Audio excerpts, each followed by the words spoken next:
నమస్కారం. ఆంధ్రప్రభ భక్తి ప్రేక్షకులకు స్వాగతం. నేను లక్ష్మి. ఎక్కడైనా సరే శివాలయంలోకి ప్రవేశించగానే ఆ పరమేశ్వరుని కన్నా ముందుగా మనమంతా నందినే దర్శించుకుంటాం. నందీశ్వరుని రెండు కొమ్ముల మధ్య నుంచి ఆ శంకరుణ్ణి దర్శించడం, ఆయన చెవిలో కోరికలను చెప్పుకుంటాం. ఇక్కడో విషయాన్ని గమనిస్తే నంది విగ్రహం ఎప్పుడు శివుని వైపే చూస్తూ ఉంటుంది. కానీ అలా ఎందుకు ఉంటుంది? ఆ విశేషాలేంటో ఈ వీడియోలో తెలుసుకుందాం.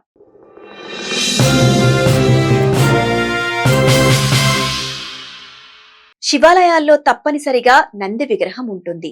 హిందూ సాంప్రదాయాల ప్రకారం నందికేశ్వర లేదా నందిదేవ అని పిలువబడే ఎద్దుని శివుని వాహనంగా పూజిస్తాం.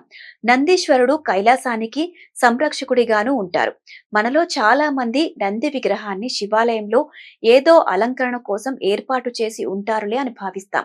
కానీ శివుడి ఆలయంలో నంది విగ్రహాన్ని ఏర్పాటు చేయడం వెనుక చాలా పెద్ద కారణం ఉందట. ఆ భోలాశంకరుడికి నందీశ్వరుడు అత్యంత సన్నిహితుడట.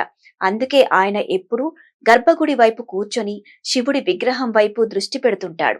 ఆయన ద్వారపాలకుడిగానే కాకుండా ఆధ్యాత్మికంగా శారీరకంగా శివునికి దగ్గరగా ఉండే వ్యక్తి. కాబట్టి శివాలయాల్లో తప్పకుండా నంది విగ్రహం పెడతారట. అదే విధంగా భక్తులు ముందుగా నంది చెవిలో తమ అభీష్టాలను చెప్పడం వెనుక కూడా కారణం ఉందని చెబుతుంటారు. నిశ్శబ్దంగా మనం నందీశ్వరునికి కోరిక చెప్పడం వలన అది మనకు నందికి మధ్య వ్యక్తిగత విషయంగా మారుతుంది. అలాగే శబ్దం లేకుండా నిజాయితీగా మన కోరికను స్వచ్ఛమైన మనసుతో చెబుతాం. దీని వలన మనకు కూడా ప్రశాంతత దక్కుతుంది. ఇది మన మానసిక ఆనందానికి కారణమవుతుంది కూడా. మరీ ముఖ్యంగా భక్తులు చెప్పే ప్రతి కోరికను నందీశ్వరుడు గుర్తు పెట్టుకుంటారట. ఆయనకు ఏ భక్తులైతే స్వచ్ఛమైన మనసుతో తమ కోరికలను చెబుతారో వాటిని శివుడికి చేరవేస్తారని నమ్మకం. అందుకే భక్తులు ఎక్కువగా నందీశ్వరుని చెవులోనే కోరికలను తెలియజేస్తుంటారు.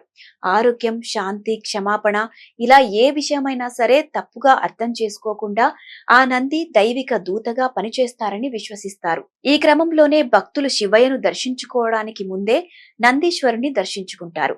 దీనికి ముఖ్య కారణం శివుణ్ణి కలవడానికి మనల్ని మనం సిద్ధం చేసుకోవడమని చెబుతారు. ఎందుకంటే నందీశ్వరుడు సహనం అలాగే దృష్టికి చిహ్నం. కాబట్టి ఆయన్ను ముందు దర్శించుకుంటే మనం గర్భగుడిలోకి వెళ్లే ముందు మన మనస్సును శాంతపరిచి అంతరాలను మర్చిపోయేలా చేస్తారట.